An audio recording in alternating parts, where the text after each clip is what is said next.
The Centurion Project. Written by the 8th Day of Night. The Crystal Empire Interlude. Section 1, Part 1.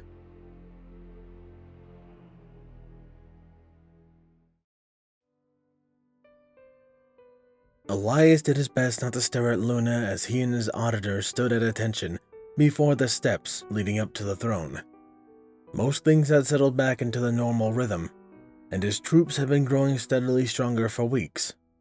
Despite the heartache he had caused himself, Elias felt more and more confident in his decisions with each passing day, save for whatever he was in a room with Luna.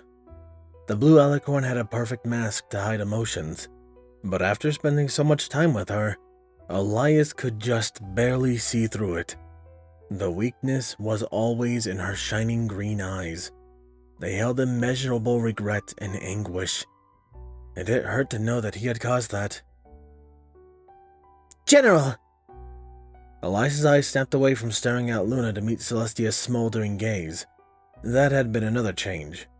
The silent dislike between himself and Celestia had flamed up to full-on hatred, and he didn't need to be a psychic to figure out why. The white alicorn had done her best to make the past weeks of his life into hell. Meeting times would change on a whim, and when he did receive a correct schedule, the subject of the meeting would be changed so he looked like a fool. Lionheart in particular always seemed to be 3 steps ahead, and he relished his newfound power over Elias. Only his fear of Elias's physical prowess kept him from outright mockery, but only just. Elias hadn't figured out his response quite yet. He had half a mind to disregard any further meetings in favor of planning things out behind the scenes with the ponies he trusted. But Midnight Chaser and Nightshade had also begun giving him the cold shoulder. The only general who still worked with him was Everfree, who was simply unavailable most of the time. The zebras seemed confused at the new animosity towards Elias, and as such, but a small amount of distance between them, but nothing more. The silent war against him should have provoked him to a deep anger, but Elias simply ignored most of it. And while he hadn't made any plans to run counter to Celestia, he had given her a pseudo-response. He simply kept going. Every morning started with the normal drills with his legion, and he followed his own schedule throughout the day. Said schedule was given to the rest of the generals as usual, and he knew for a fact that Celestia still got hers. He had no doubt in his mind that by not reacting, he infuriated the Solar Princess, and being called to the throne room was just further evidence of that, as was the fury in which she regarded him. "Yes, Princess," he responded calmly. Celestia gritted her teeth and suppressed a growl. When I am talking to you, I expect you to look at me. You are a citizen of my nation, and you are my subject. I have tolerated your flippant disregard for my authority for far too long, and if you don't start acting like a professional, I will order General Lionheart to replace you at the head of the Legio I Equus. Am I clear? Elias couldn't help that his hand curled into a fist and that his bad eye twitched with anger. He wanted to spit back at her that he would murder the unicorn before such a thing would ever happen. But his eyes drifted to her to where a pair of crystal clear green eyes were staring at him. Luna's eyes were begging him desperately for him to just bite his tongue. We're sending the message that he was being plainly and painfully baited so, as Celestia had an excuse to take away his legion. Another attack on him. Another stab in his ribs that he had no way to deflect or stab back. His only saving grace was that the mare he had hurt was still his ally, separated as they were. Elias gritted his teeth and looked back to Celestia. "If you're going to do that, Princess, then I suggest you get Lion Rat in here so that you can brief him on your little assignment." He offered her a small bow. "Just a recommendation, of course." The snort Celestia let out was audible, but she straightened in her seat and her open grimace vanished. Her bluff had been called, something the now audible, logical section of Elias's brain realized.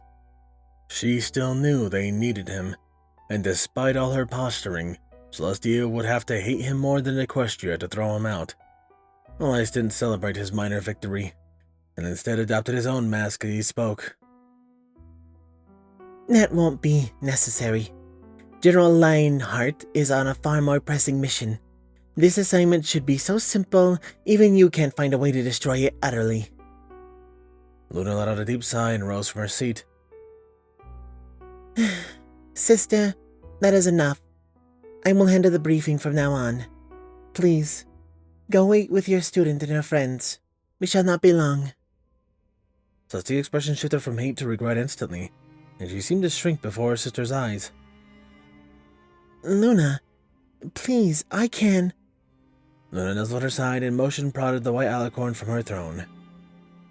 Go. I do not deserve my crown if I cannot give simple mission briefings, and I'm not nearly as combative with General Bright. Have trust in me. Celestia sighed and moved down the stairs. She shot Elias another hate-filled glare as she left through the rear throne room entrance. Elias met her glare with an even gaze, keeping his chin high as she stalked away. As soon as the door was closed behind her, he looked at Luna. She sat tall on her throne, looking down at him with an expression that he wasn't used to receiving. The few nights he had ponies in her night court, it was the same straight, slightly hostile expression she gave them, until they started to explain themselves. It was almost the opposite of Celestia's motherly smile. Her eyes couldn't help but to shrink under her gaze. She seemed to have noticed, and her expression softened just slightly as she spoke.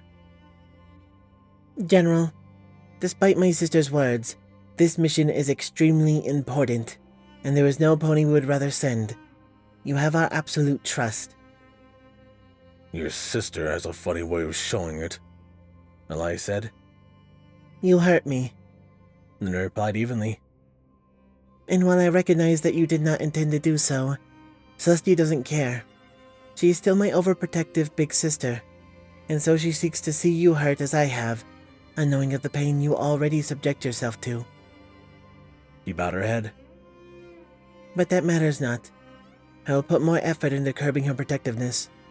The matter at Hoof, however, is thus. A black-armored unicorn seemed to peel away from the shadows, and her horn glowed with magic. She gritted her teeth as her eyes took on an unholy red and green glow, and Elias felt both Bookbinder and Snowball shy away from the unicorn as a sickly beam of light left her horn. It splattered onto the floor, and a circle appeared quickly, turning into a map of a city. Black crystals mixed with silvery ones that made up the buildings on the map. The unicorn gritted her teeth, then let out a sharp gasp as she cut her magic off. Luna walked down from her throne and patted the pony's back. Thank you, Dark Shape. You may go now. The unicorn gave her a small bow, then walked away, still rubbing at her horn. Elias ignored the retreating guard, however. His eyes pored over the map, taking in every detail. My sister will prepare young Twilight in a far different manner, Luna said. But you need to know the threats that you may face. He gestured to the map. This is the Crystal Empire, an ancient pony civilization that was cursed hundreds of years ago, but has only reappeared recently. To give a quick sum of its history, the Empire was once ruled by a tyrant king named Sombra, and when my sister and I confronted and defeated King Sombra, he laid a curse over the Empire, causing it to vanish.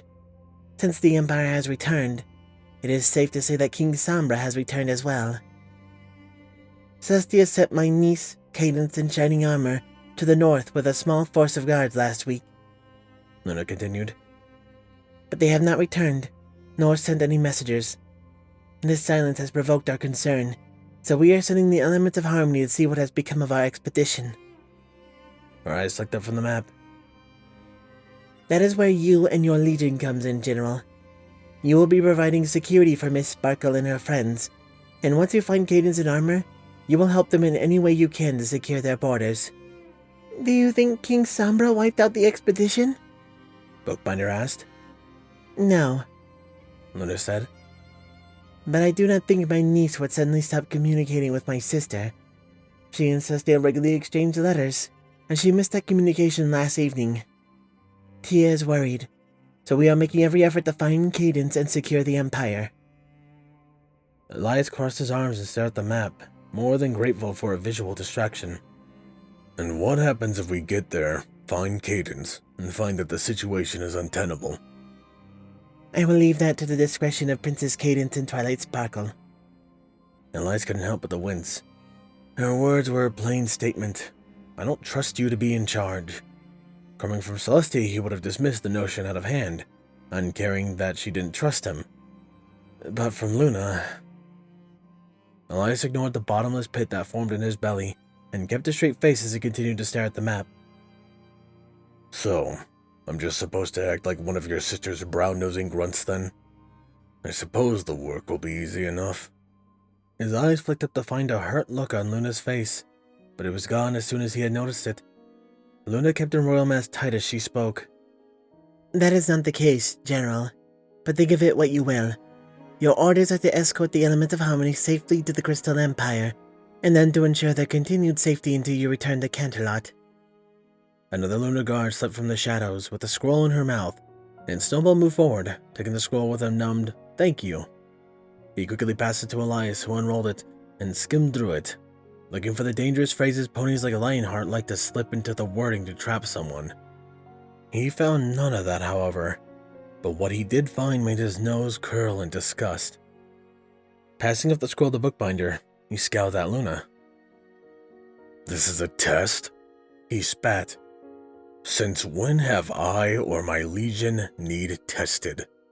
Put us up against any of the guard forces, and we'll send them right back with their tails between their legs.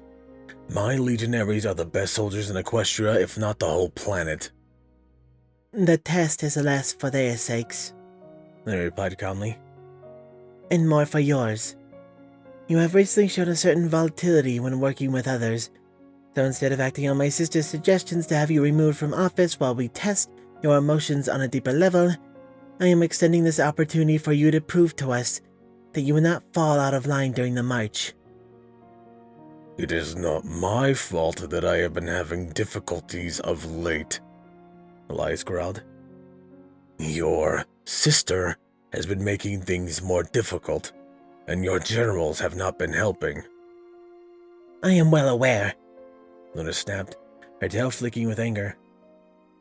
and I will clean house while you are gone. This is a very simple task, General, and it was given to you because I know you can accomplish it without issue. Stop trying to make it a fight when I am your ally in this. Some of the heat left Elias's mind, and his posture slumped slightly. The words mistake floated around his brain, but he did his best to ignore the part of his mind that was whispering it. "Of course, Princess," he said. "Apologies." Luna sighed aloud. Auditors, guards, leave us. General Bright and I need to finalize logistics in private. Bookbinder and Snowball looked to Elias for permission, and he gave them a small nod. They departed quickly, and once the throne room doors were shut, the room was silent. Elias ran his tongues along his teeth, but pointedly refused to look up. He cursed his lack of self-control, and did his best to harden his heart so that he could focus. Luna's words still struck his stupid, soft heart like a ton of bricks. Are you having regrets, General? Yeah, softly. Elias snorted. Did you think I wouldn't? Luna matched his snort. Of course I knew you would. But I also thought that you would stick to your principles regardless of regrets. Am I wrong? No, Elias said with a sigh. He met her gaze with tired eyes. I know I'm right. It's just this stupid heart you ponies gave me. It keeps sending me mixed messages. Luna chuckled. I would apologize, General, but that would imply that I'm actually sorry. I quite like your heart, thank you very much. It is full of strength and conviction, and no matter my personal feelings, I trust your judgment. We simply need to figure out the best way to work with each other. Elias let out another sigh. We're not the only ones. Nobody works with me anymore. I'm running Snowball ragged just to stay informed, and I'm still lagging behind. I may have more focus on my legion now, but that means nothing if I can't coordinate with the other generals. Nightshade and Chaser look at me with nothing but disgust these days. As I said, General, Luna said with a hint of anger creeping into her tone. I will handle them while you are away. Our relationship is none of their business. But He paused and sighed. their concern is my fault, and for that I give you my apology. I have worn my emotions too openly, and for no good reason. My heart has caused me to just as much issues as yours has to you, and I will take after your example and harden it. She let out a humorless chuckle. You would think that the knowledge of resumption of our relationship in a few months would be more than enough, but the emotion of love is fickle, and I don't know how to silence its grieving tongue. She shrugged. We can only control so much in our hearts, General. It is the way of the heart to be overdramatic. It is why we have brains in our skulls. Too bad some of us struggle using their mores than others. Elias quipped, jabbing a thumb at his chest. Luna snorted, and he saw a slight smile grace her muzzle, but it quickly vanished. Very funny, General, but we must get back to the matter at health. Elias ignored the twinge of pain he felt in his chest and nodded. Of course, Princess. I assume you have prepared a method of transport for my legion? Luna nodded. Indeed. The full details have already been given to Auditor Bookbinder and 1st Centurion Night Flash. Your legionaries are preparing as we speak. The train leaves in 1 hour. Elias gave her a small bow and turned away. As he walked towards the throne room doors, she called out. Oh, and General? He turned as he put his helmet on. Yes, Princess. She smiled. Do come back safely. These walls would be absent of a kindred spirit if you died. Elias snorted. And here I thought you only wanted me for my killer's instinct. Luna rolled her eyes. Har har, General. You're still not funny. Elias' mouth opened to give her his normal reply, but his brain caught the words before they could be spoken. Suppressing a sigh, he offered a slight grin and small bow. I know, Princess. I shall report to you once the mission is complete. He quickly walked away, unwilling to look into her eyes as he did so.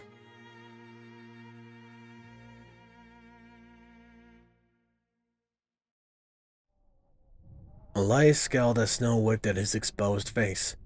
The train station was alive with activity as his legionaries disembarked and fell into their sections, organizing their equipment for the march for the Empire itself. Off to the side, the elements chattered away inanely, occasionally glancing towards his red-clad ponies as they moved about in silent efficiency. The train ride had been largely quiet in his train car. He and Bookbinder hadn't had any time to pack up any of the paperwork he needed to get this done, so without it, Elias had little to do. His legionaries reclined in their seats around him. A few made quiet chatter, while others took the opportunity to polish their armor and sharpen their weapons. Most, however, took the opportunity to sleep, and more than a few ponies had snored and snorted in their sleep, something that had helped Elias relax for the ride. Bookbinder had taken the opportunity to read in the seat next to him, while Nightflash snoozed away opposite of him. Snowball had curled up by the window, laying his head on Elias's lap. The loveling's ears gave Elias' hands an idle distraction, and he had simply stared out the window as the landscape shifted from brilliant green to bleak gray and white, a sight that he was unfortunately familiar with. Elias was jarred from his thinking by a pony clearing his throat. He glanced down to find Bookbinder at his side, her magic suspending a map that supposedly led to the peaceful sunny Crystal Empire. Where such a thing was in a white wasteland he saw before him, Elias didn't know, but he also didn't care. He had a job to do, and he would make sure it got done quickly and safely. Our guide isn't here, Elias grunted. We're 2 minutes early, General, Bookbinder replied smoothly. If he isn't here when the time is up, I'd recommend we set out anyway. Maybe we can catch him en route. Elias grunted again and nodded, then once as the happy shout reached his ears, he shot a glare over his shoulders toward the elements. He loathed their presence, but knew he had to bear it, if only so he could give good, clear reasons why his mind wouldn't change. Celesti's attempt to show their competency to him was as plain as it was heavy-handed, but Elias knew at least one of them would die if they joined the march, and then the rest would crumble. Then the Solar Diarch would blame herself, and a whole heap of troubles would spring up that he would no doubt have to deal with. They weren't worth the trouble, especially when he had already spent months training up a professional legion, a legion full of ponies that were also starting to glare at the elements with distaste.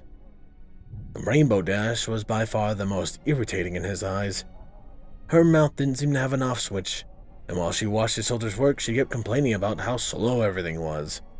The white unicorn Rarity was almost as bad. She earned the majority of glitters. She whined about how garish the Legion armor was. Judging by the scowls on the ponies milling about around her, she was one nasty insult for being left in a snowdrift. The other four weren't earning anyone's ire, but neither were they all prepared or helpful. Fluttershy more than earned her namesake, and cowered and flinched away from each and every pony that moved by. Her file said that she could be brave when things got rough, and that she was one of the only elements with useful training, having spent a time volunteering at the Ponyville Hospital as a nurse. Her eyes met Elias as he inspected her, and she shrank lower onto the platform. Elias snorted and looked towards the map in his hands. Auditor, assign one of our healers on Miss Fluttershy. We need to make sure she doesn't bolt. Bookbinder nodded silently, and her horn flashed, sending away the order. Out of the corner of his eye, Elias saw a snow-white unicorn trot up to Fluttershy and offer a smile and a hoof. The yellow Pegasus seemed to welcome the kind attention, and she rose, but the pair quickly setting about talking quietly. A different whisper drew Elias' attention, however, and he glanced back over the other shoulder to the other half of the elements. Twilight stood stiff as a plank next to a pair of earth ponies in their group. Applejack was giving his back leg her best glare, while Pinkie Pie wouldn't stop fidgeting as she stared at him. The big pony leaned over and whispered something to Twilight, who frowned and joined her friend at staring at his back. Elias was curious as to what they were saying, but he needed to focus on the task at hand. His eyes scanned the map, then flicked up to the snowy wastes. Are we having any issues with our compasses? Bookbinder withdrew her guard watch and shook her head. No, General, but 2 minutes have passed and our guide isn't here. You'll have 2 more minutes to show up then. Nice grunted response. Louder, he shouted. Let's pick up the pace. If it isn't already in 2 minutes, we aren't bringing it.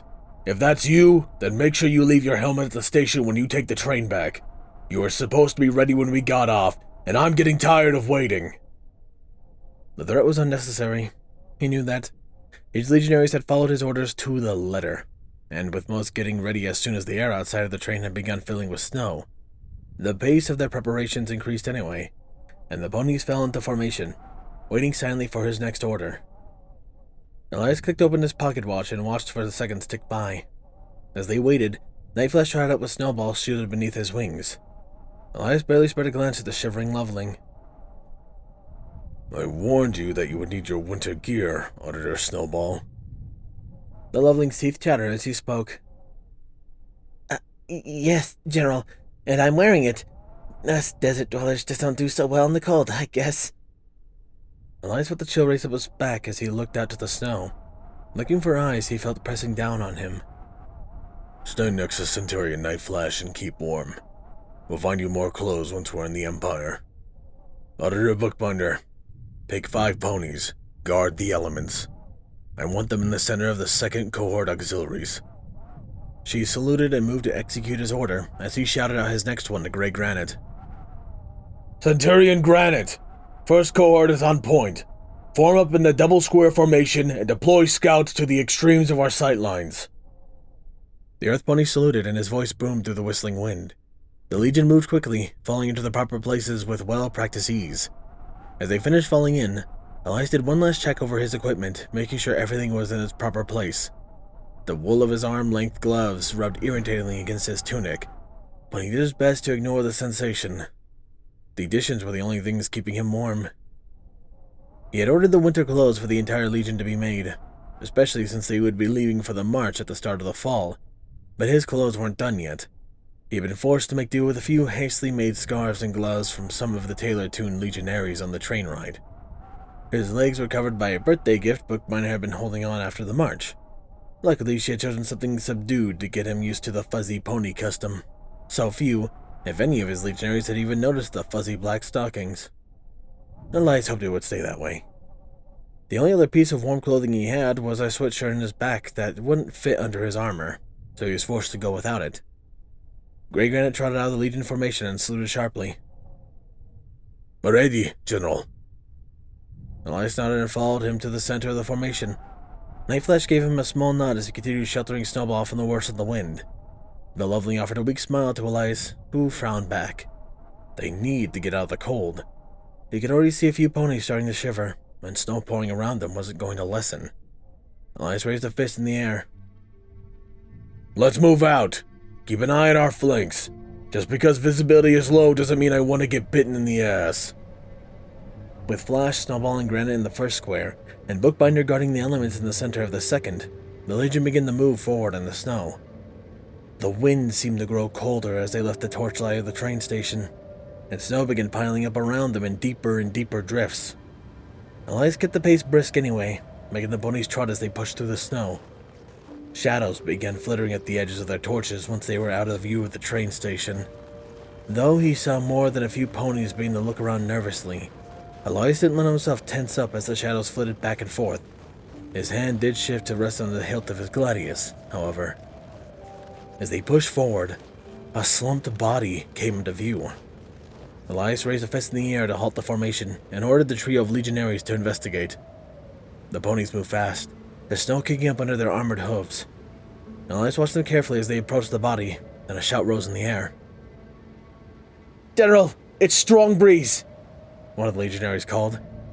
Strong Breeze, one of his scouts. Elias suppressed a feeling of alarm and instead looked to Nightflash. "Get the Legion in a block around Scout Breeze, then I want the rest of the scouts pulled in, now." The biggest nodded and began barking orders. The Legion double-timed it to the mare's body, and Elias couldn't help but to stare at her frozen fur as a pair of healers rushed over her. Even as she began to wake up from the body heat of her saviors, Elias couldn't get the image of her steel corpse out of his mind. Images of a different Pegasus still laying on the ground flashed through his head, and Elias had to look back to the black to keep control. The thought that the princesses were right to test him popped up, but he cruelly crushed it and focused on Strong Breeze. Standing idly by while others worked round on his nerves, so Elias moved forward and crouched beside the pair of healers. "Is she going to be all right?" he asked softly. One of the leaders stood up and shook her head. "Not if we can't get her warmer immediately. Her core temperature's far too low, and my heating spells aren't doing enough to get her up fast enough. All we're doing right now is delaying her death." Without a second thought, Elias shrugged off his pack. "Centurion Blossom!" he shouted. The Pegasus appeared at his side as he began stripping out his armor. Elias nodded towards his cuirass as he dropped it into the snow. "You're carrying that. I'm going to warm Scout Breeze up myself." It only took him a few more seconds to remove his armor, and Elias had to suppress a shiver as the wind cut through his thin tunic. The armor had a heating rune on it, but with it gone, he was going to be a lot colder. Elias tapped the other healer and nodded towards his pack. "There's a black sweatshirt in there. Get it out." Elias scooped up the comatose Strong Breeze and lifted his tunic, shoving the mare inside. Ice Blossom helped him get her head up through the top, and he snatched his sweatshirt out of the healer's hooves. Ice Blossom again helped him with getting Strong Breeze situated. Elias took it as a good sign when the mare woke up enough to wrap her hooves around his chest. She nuzzled his shoulder absently and tried to turn, but with her size it was impossible. The pony seemed to figure this out quickly, and so she relaxed, humming softly as she rested her head on his shoulder. Elias braced her rump with one hand and looked to the healers to give more orders, but found them already waiting with Strong Breeze's gear on their backs. Ice Blossom shifted awkwardly under his pack, but she quickly found her balance and she looked to the healers. "Give General Bright a heating spell. That shirt is not enough to combat this kind of cold." "I'm fine," Elias said even as he felt the spell pass over his body. He gave a harsh look to the healer. She shrugged. "Sorry, General, but you need to be warm enough for two." Elias let his glare slip away as he grunted in agreement with her logic and stood. Noticing the last of the scouts as they filtered into the Legion's ranks. Many of them had frost coating their armor and their fur, but none of them were immediate risk of death. He needed to make sure they stayed that way, and only knew of one surefire way to get the ponies warm. He quickly found Nightflash again. "First Centurion, tighten formation to a single box, Have the auxiliaries surround the elements in the center. Nightflash nodded, and with a shout his orders were executed. The formation shifted, and Elias found himself surrounded by 6 extremely jumpy ponies that whimpered and flinched at every shadow. Even the supposedly tough elements were looking around like an army of changelings were going to swarm through and slaughter them. Elias snorted with contempt at the group and yelled the command to move, causing them to jump again. By comparison, the drowsy Pegasus resting on his shoulder merely frowned at the volume of his voice, her ears folding down to block out the noise. Elias ignored the urges a small part of his brain was whispering for him to act on. His legionaries began moving forward as a group, and as they moved, the elements slowly packed in around Elias, remaining just far enough away that they weren't clinging to him for dear life. Mentally, Elias had an inkling to kick the ponies, but he instead flashed his best diplomatic smile at them. "Don't worry, ladies. We'll get to the Empire safe and sound." Twilight shuddered as a gust of wind toward the formation. And if something does happen? She chattered. Elias nodded towards Bookbinder. "Stay with Auditor Binder. She has a bolt team on standby, and they'll get you back to the train station. You can get back to Camelot from there." The group of mares looked unsure, but another cry rose from the front blocks, and Elias spotted a shadowy form trudging through the snow.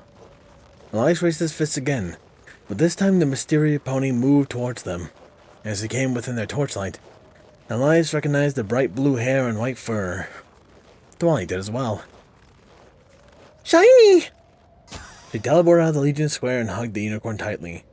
Grey Granite and 2 legionaries from the front ranks broke formation and grabbed the pair, shoving them roughly back into the formation. Grey Granite held Twilight in his teeth until he was back at the center, and dropped her before Elias.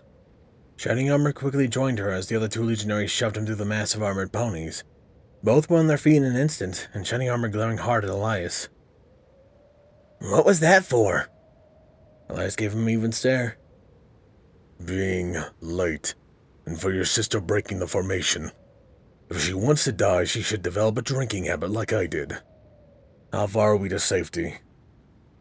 Shining Armor scowled at him for a second more, and sighed and nodded towards the direction he appeared from. "Not that far away, but we need to move fast. King Sombra is out and about, and this many ponies will draw his attention, strong or not." Elias nodded sharply to Nightflash, and after a shouted order, the Legion began to move forward double time. As they moved, the wind seemed to howl louder in their ears, and the shadows flitted faster back and forth from the torchlight.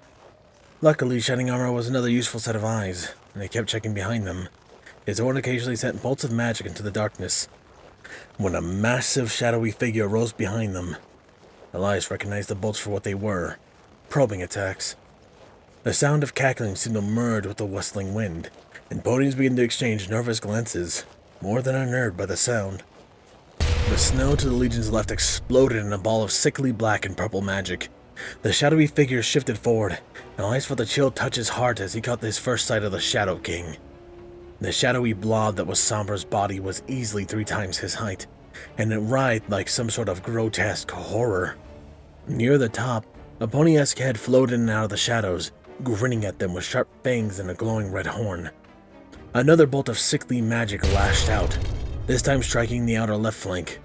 A trio of legionaries cried out and fell into the snow, writhing in agony as the dark magic swept away the wards in their armor. Healers raced to drag them deeper into formation, while the rest of the Legion looked to Elias for orders. The human felt his bad eye twitch as he regarded Samba with a scowl.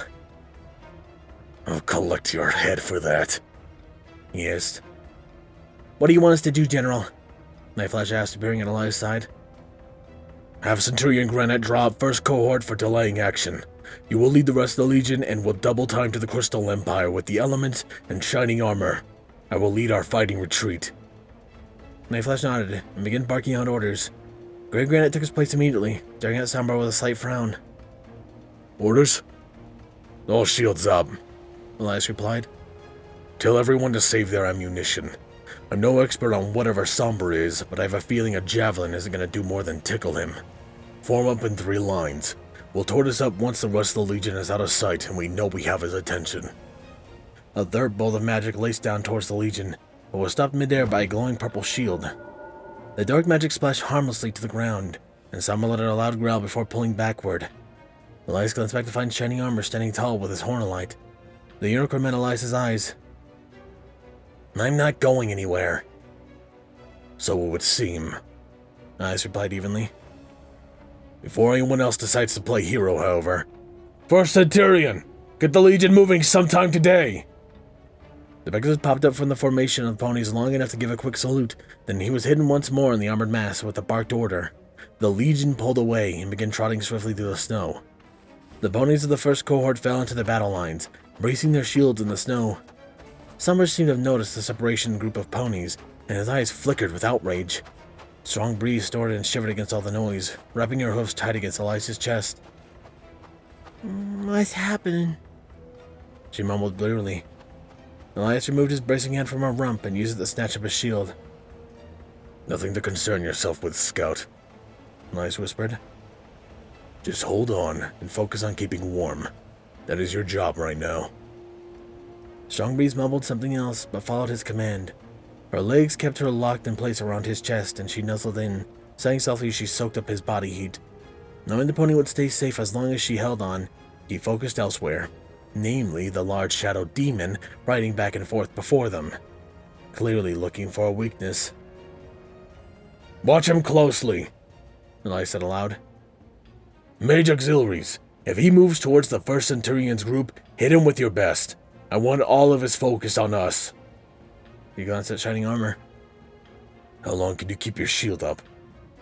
The white unicorn grinned. Long enough to get every pony back in the Empire. Let's hope so, Elias muttered. Auxiliaries, keep his eye on us. First cohort, one step back. One!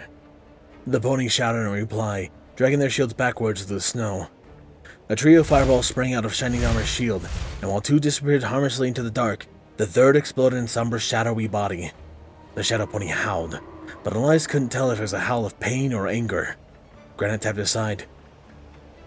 The rest of the Legion is out of view, General. Elias gave him a silent nod in reply. He started messily whispering a 100 count, making sure that his ponies had plenty of time to make it to the Empire.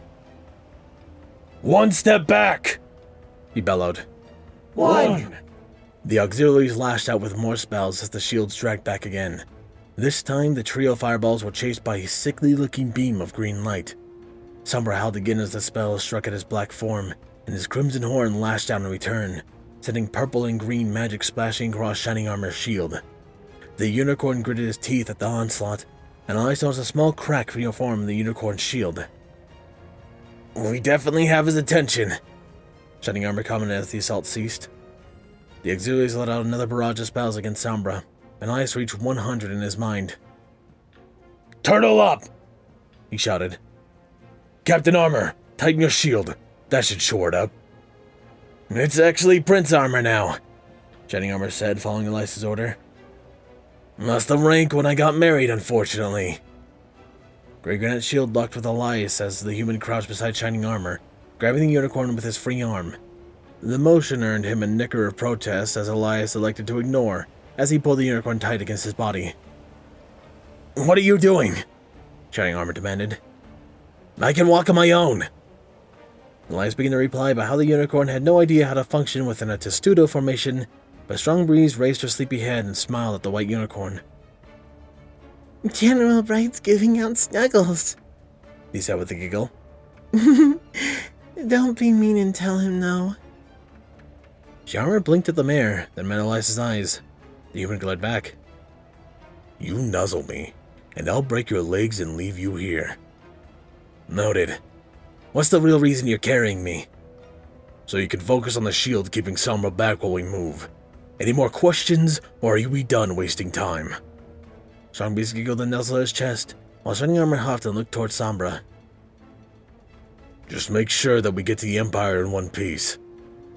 Elias nodded to Granite, who gave out the command for their orderly retreat.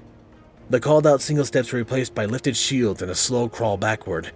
The formation wavered slightly over the uneven terrain, but the ponies had more than enough training to maintain their formation. There was no stumbling, no falling out of cadence as Granite belted out. Though the occasional crack appeared in their shields, Elias was overall satisfied with the ponies as they withdrew towards the Crystal Empire. Sombra was of the opposite mind. He howled in hate, and more powerful spells roiled and crackled against Shining Armor's shield. Even with the increased strength it had from being tightened, the shield began to show the beating it was taking. Shining Armor began to grunt and strain from the focus, and Elias had to resist the urge to wince as sparks from the unicorn's horn burned his hand. "Are we gonna make it, Armor?" A crack in the wall of Skuta let Elias see a massive black spear slam into the shield, scattering across purple magic with a screech. A spider web of cracks formed in Shining Armor's shield, and the pony let out a pained grunt. Sombra bellowed out in rage, and another spell pounded out the shield. "Double time it, Centurion!" Elias bellowed at Granite. "I don't think Prince Armor's gonna last much longer." The Earth Pony immediately called out the double time command, and the testudo began to lose some of its cohesion as the ponies struggled to move with their heavy shields through the ankle-deep snow. Elias suppressed a wince as another massive crack formed in Shining Armor's shield. "How much farther to the Empire?" "We should be almost there," Shining Armor replied through gritted teeth. "Less than half a mile." Elias did the math quickly in his head. Walking that distance would mean their deaths if Shining Armor's shield broke, and even though the stallion was trying his best, the shield wouldn't weather the attacks he was facing. All the legionary shields had some type of enchantments to repel magic, but they would be like paper in a tornado against Sombra's attacks. The best strategy Elias could think of was to try and surprise the Shadow Pony with a breakout retreat. The risk with such a maneuver was somebody getting left behind. If that happened, he knew they would never even find the body. Images of a similar choice fitted across his brain, but Elias did his best to ignore them. The ponies were better runners and the distance was far shorter. They would make it. "Auxiliaries, line them up on my 3 count, Elias ordered. "As soon as they let their spells fly, everyone break formation and run. Follow Prince Armor to the Empire." Sombra kept slamming the shield with spells while the testudo continued inching back, keeping a careful eye on the shield to make sure it didn't break early. Elias began his count. 1! Shining Armor's horde poured out further power, lighting up the interior of the testudo. Some of the cracks in his shield mended, holding back another rolling back spear of magic. 2! The ponies tensed up, ready to throw their shield on their backs and turn away from the Shadow Pony. The crackle of horns charging up reached Elias's ears, and he felt heat building up at his back. Tightening his grip on the pony under his arms and checking to make sure strong breeze was still clinging tightly to his chest, Elias bellowed out the last number as loud as he could. 3! Move! The final trio of fireballs were flung at Sombra, and this time a brilliant ball of white light followed. The fire disappeared in Sombra's mass, but the light seemed to disrupt the Shadow Pony, and he howled, withdrawing from the formation of ponies. The testudo shattered as the ponies scooped up the shields and bolted, with Elias leading the way, using Shining Armor as a compass. The unicorn's horn flickered, and his shield vanished as its focus shifted to the direction they were heading.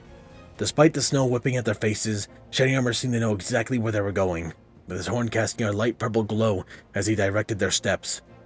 From behind them, Sombra howled again, this time in frustration, and Elias knew without looking back that the Shadow Pony was in hot pursuit. Despite their heavy armor and the snow slowing their steps, the ponies made good speed, and they kept pace with his longer stride. Granite stayed near the back, nudging and goading and outright threatening the ponies to run faster. Elias covered his eyes as a shower of snow threatened to blind him. He glanced to his left to find the aftermath of a writhing black ball of shadow. Tendrils of darkness curled and flicked in the snow, but luckily Sombra's first shot had been off. Elias prayed that the Shadow Pony's shoddy aim would hold. The universe spit on his prayer as a second ball of darkness splashed down in the middle of the fleeing group of ponies, scattering them. While most managed to get back on their feet, a few curled up where they fell, their bodies blistered with cold. Elias let out a shout of frustration and slid Shining Armor forward. He then turned on his heel and rushed towards the nearest downed legionary, one of the auxiliary unicorns. The pony let out a low whimper and shivered as Elias grabbed her by the collar of her armor. With said armor, the pony was simply too heavy to carry, so Elias laid down his shield and rolled the pony onto it, and then began running at a crouch, dragging the shield behind him. A loud cackle reached his ears, and Elias could feel the cold sharpen on his flesh as Sombra targeted him.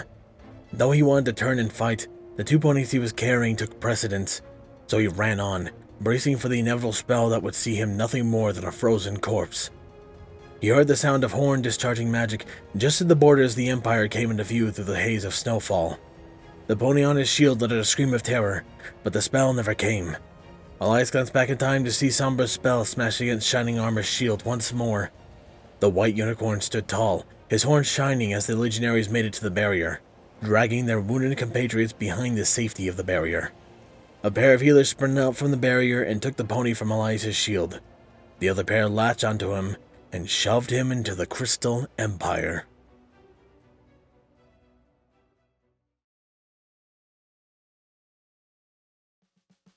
Happy hearthwarming, everyone, and I really do hope you enjoy this video. I feel like TCP is such a... It's just the type of series I need to do for Christmas and stuff like that, especially with the hearthwarming interlude. This is not nearly as big as a production as that one, but I hope you guys do enjoy this nonetheless. I love TCP, and I've been waiting to get to this section of the story. I am so excited to get in this with you. That aside, however, I would like to thank my wonderful Patreons who are far too kind, way too nice, and just amazing people, especially for supporting this small and just... you guys are too kind. I really get in my feelings in hearthwarming, and it means a lot to me. Thank you, my tier 1s. Pony Entertainment, Macario, Lord HiE, Jason, Hyperlink, Chase the Master, Balance Kindness, Lost Nabila, Night and Game, Sword Brother Mordred, and Dreamless Portal. My tier 2 is Captain Blue Shadow, Chaotic Mist, The Animated Ghost, TJMX 2000, Elemental Wolf, H1 Wolf King, Potato 20, Mr. Crazy Deacon, Solar Comet, 212 Trooper, Mackenzie McColas, Nocturne, Papa Lennon, Redeemer, Dark Souls Eclipse, Sword Brother Mordred, Artie Bryant, Rihanna Dragonwolf, Steel Spark, Saint Gonk, and Styx. A large thank you to my previous Titan tiers, Dark Guardian, Danish Dash, Maverick, and User 1842. A large thank you to my current tiers, Abyss Eclipse, and Silent Titan. You guys are amazing. I really do appreciate your support over the, almost 3 years of content now? Gosh. Thank you guys so much. And to those who are still watching, thank you so much to some of my best friends, Trex, Lennon, Gearshift, and the author of this amazing fic, The 8th Day of Night. I love you guys so much. You are fantastic friends, and know that I will always appreciate your guys' support. You guys have been there since day one, and it really does mean a lot to me. And thank you to those that are still listening to the end of this video. You guys are also amazing. You guys have a happy hearthwarming, and I wish you guys nothing but the best. This has been Fireheart. Have a wonderful Christmas.